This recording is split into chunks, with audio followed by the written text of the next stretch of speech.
Ambalavao is a rural commune which is in the district of Antananarivo and Simjan and the region of Analamang. You take the national road number 7 leading to the south of the country if you want to visit Ambalavao. This commune is 23 kilometers away from the city and about 45 minutes by car. Every day there is always public transport which connects the city and Ambalavao. This rural commune consists of 15 fuktan extending on a surface of 44.8 kilometers squared, and its population is 9,200. 90% of the inhabitants of the commune of Ambalavao practice agriculture and breeding. 8% are craftsmen and the remaining 2% are civil servants and simple office workers.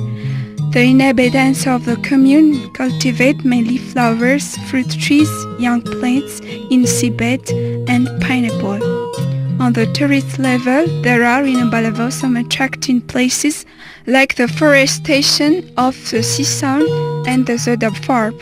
This last is a space of reforestation used by ministries and private companies for their activity of reforestation. Environmentally speaking, it can be said that Ambalavao is a green commune. Ambalavao is mainly known by sellers of flowers and young plants bordering the national road number 7.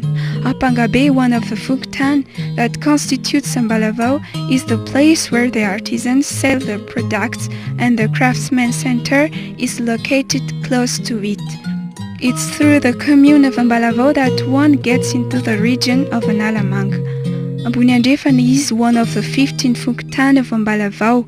It was here that was created the Kintan Association.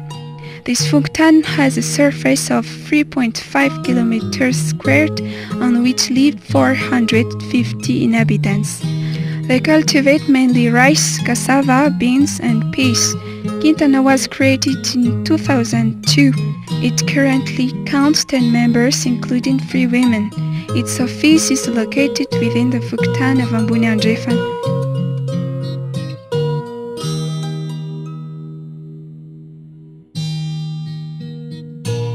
What are the activities of Quintana Group? Zavatra vokarin'ny Kintana zany dia famokarana zanakazo toy ny hazo fihinam-boa, cyprès, kesika, dia ao koa zany ny voninkazo ary koa ravitsara. In order to develop its activities, Quintana worked with Saimern. Technical trainings on culture in a seabed and flowers were carried out in partnership with Saimern. What are the projects realized in the collaboration with Saimern? Tetika asa totosa zany zay nazahoanay fanohanana tamin'ny saha dia atao zany ny hoe tsena zany fivarotana voninkazo mahasarika mpividy dia atao zany ny birao dia ny sera dia atao koa zany ny fitidihana an'ireo le matianina toy ny tany Andribe, Nanisana ary Ambatobe. Dia amin'izao fotoan'izao zany dia misy ny fanohanana teny frantsay satria moa zany hoe varotra no ataonay dia tsy maintsy mila mifanerasera amin'ny vahiny zany zay.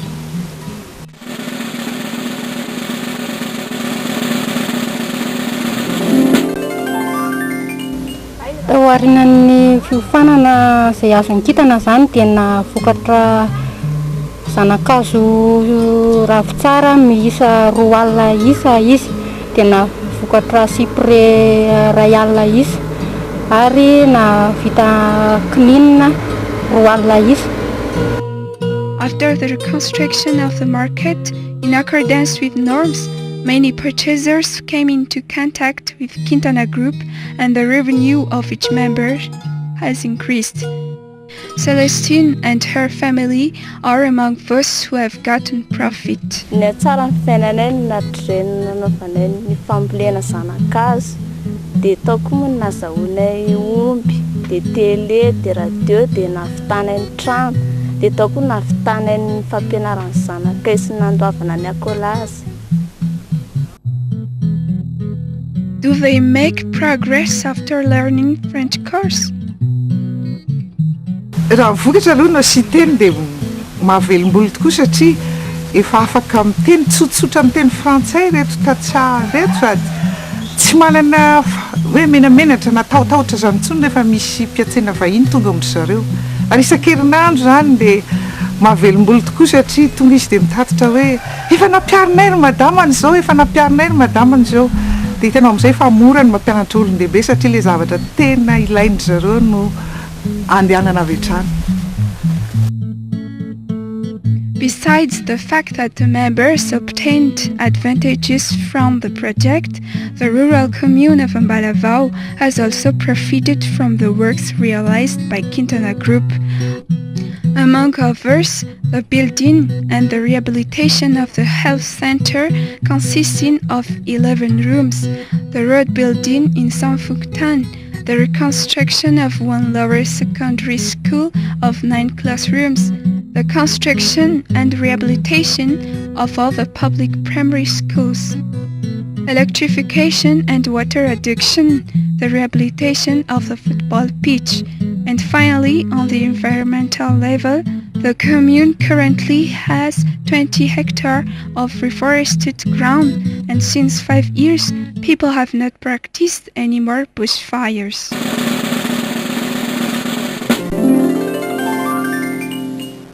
Later, the members of Quintana became aware of the tourist potential of the commune, particularly the cave, and due to the fact that once exploited, it constitutes a source of income for all the inhabitants. This idea emerged during the elaboration of the Development Communal Plan (DCP) of the years 2002. They made aware of the existence of the cave to all tourists buying flowers. Ny plan communal de développement na le PCD zany hoe nisy moa zany nitseritrevitra satria ny tena koa isan'ny voafidy ny fokon'olona zany andray anjara ao amin'le fanorenana an'le famolavolana an'le PCD dia ninga tamin'izay zany le tseritrevitra hoe inona zany no tiatiasa mba mety ho atao ao aorian'izao famolavolana PCD zao. Besides the members of the Quintana Association, the Fugtan and the commune will take profit as well from the existence of the cave, which is, after all, a common property. Ny mponina koa zany eo an-daniny zany dia tena tonga saina zareo satria io zavatra io efa ela be zany teo tsy nisy mihetsiketsika tsy nisy mikarakara nefa taty aoriana zany le izy no ajariana. Dia lasa betsaka le serasera dia betsaka ny tombotsoa azon'le fokon'olona fa tsy dia mifikambanana rery akory.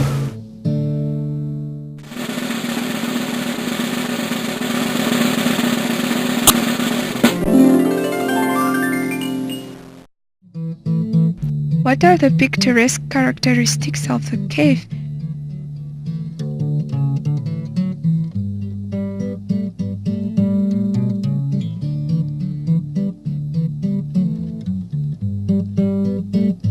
In order to exploit the tourist potential of the commune, Quintana members have sensitized other associations.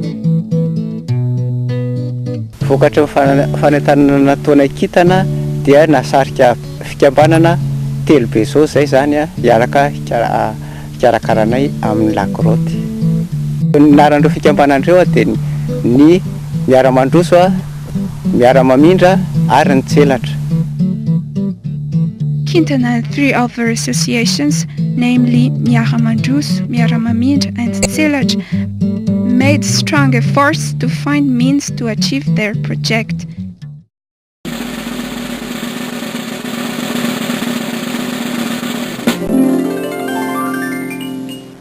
But the efforts undertaken between the 4 associations and the Fuktan within the frame of the work of the tourism development have been widened in the commune after negotiation to the person in satria zany charge. ilay tetikasanay efa voadinika taty fotony dia naroso zany tany amin'ny commune dia izy moa zany tsy nanosika anay fa dia vonona hiara-miasa aminay.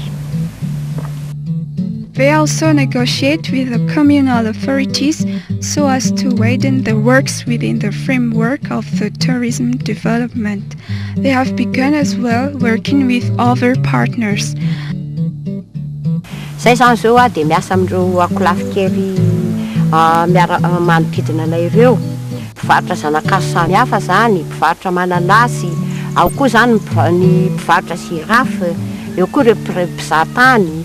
Presently, people become more and more conscious of the importance of the tourism promotion within the commune.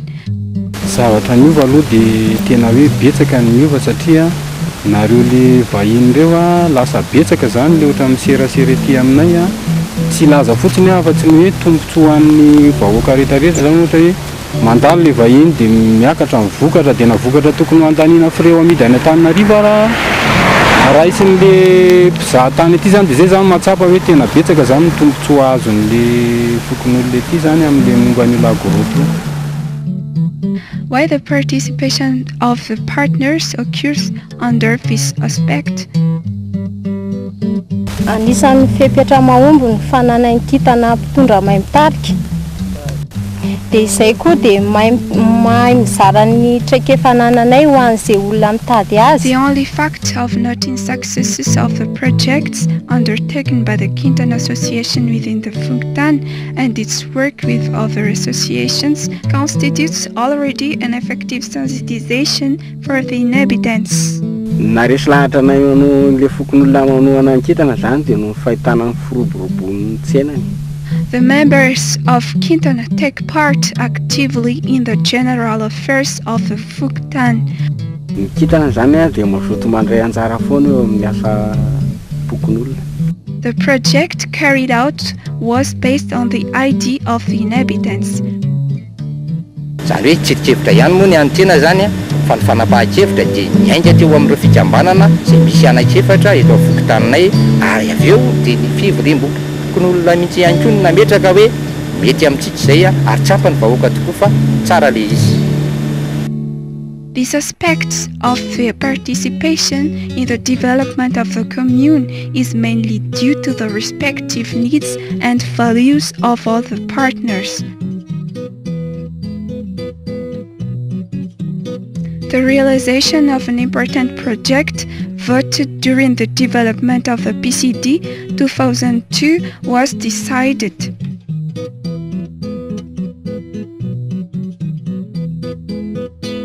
Lalina ny tena fa hoe tsy resaka goroty ity zany no tena hovoizina satria io zany le verinay fa hoe tetsikasa lehibe ary ena tsolo ihany koa le izy verina ihany koa fa lovanjafy hafi taranaka fara mandiby mihitsy ary verina ihany koa zany fa mampidi-bola ho an'ny fokon'olona eto aminay. Different partners and leaders at the level of the commune and the Fungtan are always ready to cooperate so that makes sensitization easier. How do participants to the project share their experience? Fizarana azy moa zany dia mazava loatra hoe voalohany indrindra aloha zany betsaka ireo olona tonga manatona anay, mandinidinika, mitady torolalana dia vonona zany zay no mizara azy. Dia be ihany koa zany hoe mihindrana mivantana mihitsy anay zany hoe andao zay mba tario lalana zay dia efa nanao ihany koa zany zay an'izay zavatra fitarihana lalan'izay iroso azy amin'ny mba lalindalina koa sahala amin'ny nataona izao.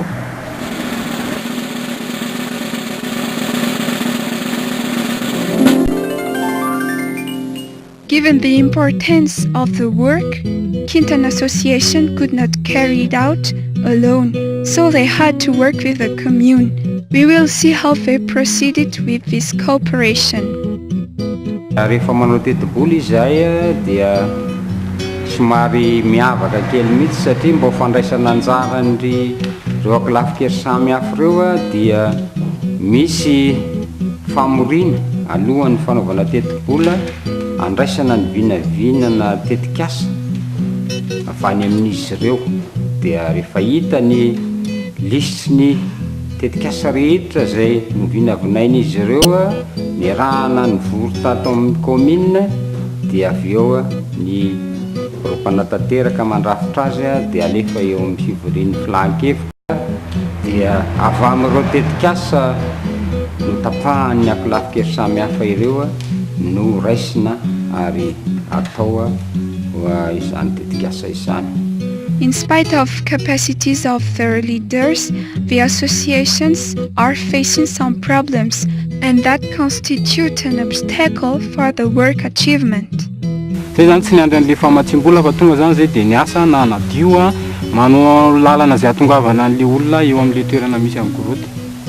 De tao anatin'izay koa moa arak'le mbola hoe mampianatra asa anay zany a mbola mianatra zany zay amin'le fanajarena tahaka an'izao a de mba nisy koa fitsidiana zay natao fikambanana tany Ambomanga rova zany mba ianaranay zany a le zavatra tany a sy ho ampitahina an'le aty mba ahafahanay manamboatra an'le lagoroty eto amin'ity misy ity zany. De tao anatin'izay koa nisy ihany koa zany mba hetsika kely a vonjo maika ohatran'ny hoe mba fampahafantarana misy fisin'io le lagoroty io de efa nanao fety zay tamin'ny 18 septembre tamin'ny 2005 ngambany izay. Concrete results obtained within the Kintan Association convinced the other partners to engage themselves in the project. Fahombiazana teo amin'ny mpitarika zany tamin'ny fanatsarana ny tsenam-boninkazo.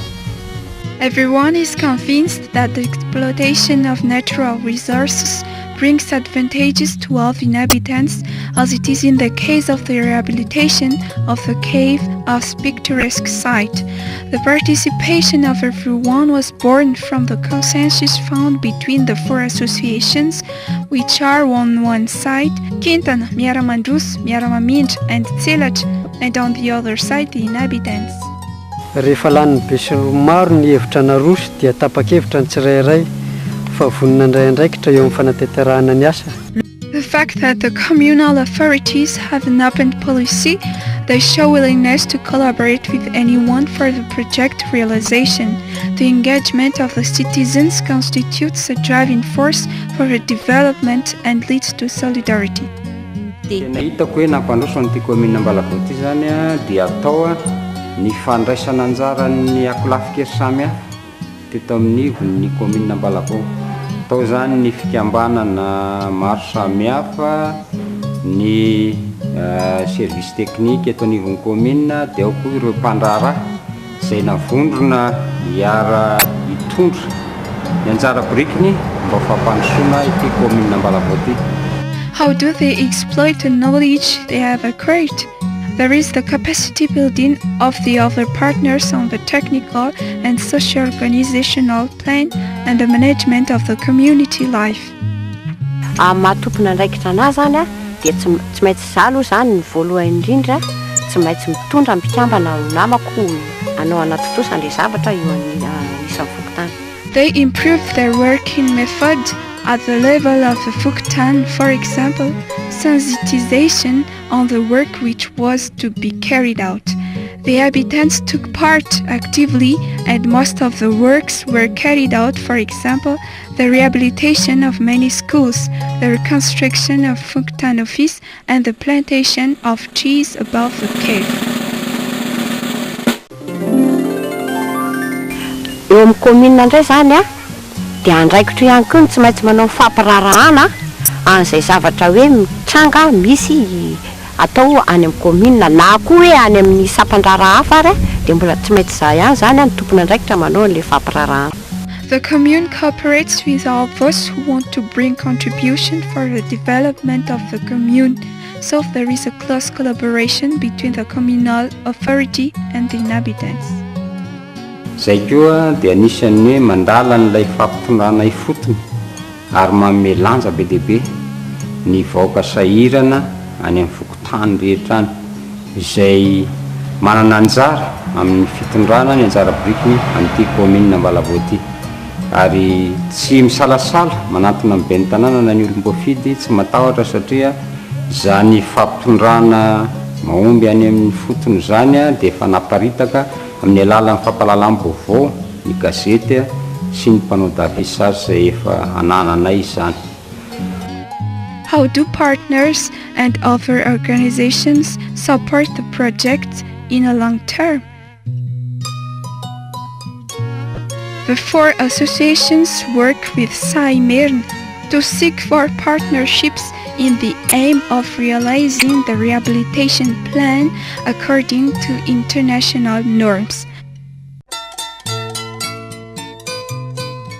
Zavatra nataon'ny SAMO zany a taminay a dia efa mbanisy zany hoe torohevitra zany a anatanterahana anazy nisy koa zany a ny torohevitra vitsivitsy zany a nampahafantariny anay a ny lalaka izoranay a sy ny zavatra rehetra hoe ho ataonay mombamomba n'ilay hoe fanatsarana n'ilay grotte zany dia nisy koa moa zany ny hoe fitediavana teknisiana izay anaovana an'ilay plan io zavatra io satria ilay zavatra zany a dia ilana plan fa tsy azo ataotao foana. A management plan of the cave was also implemented together by the Fuktan associations and the commune and other partners. Atreto aloha zany a dia ny samy mpiara-monjy natoko aminay nefa moa zany a amin'ilay zavatra hoe tolona lavitresaka tsy vitana hoe sangisangy zany a dia mbola mitady zany zay hoe akoatrany a mba hanampy anay amin'ny zavatra goavana be izay karakaraina io. They also implemented a strategy of research of partners to carry out the established rehabilitation plan.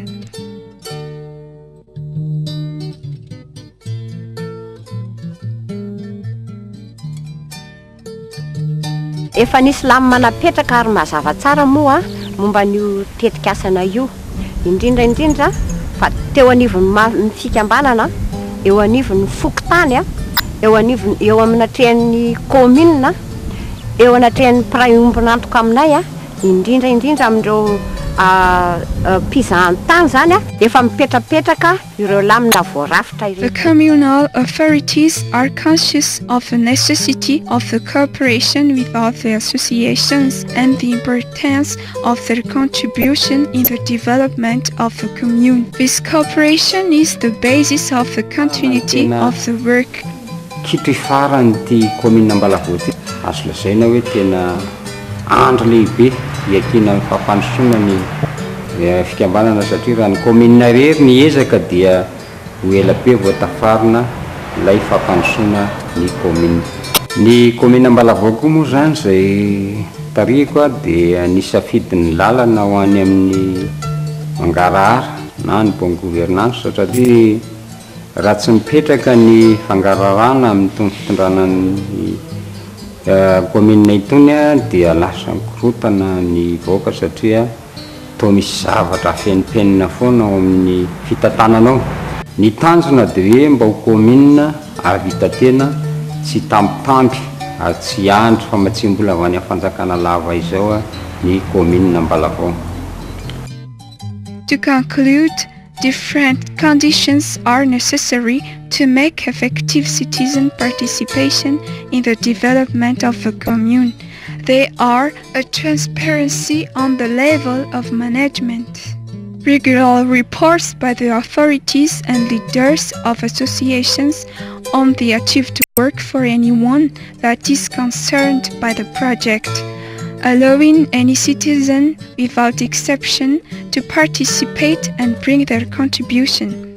And the last but the most important is the citizen participation, as we were following throughout this film.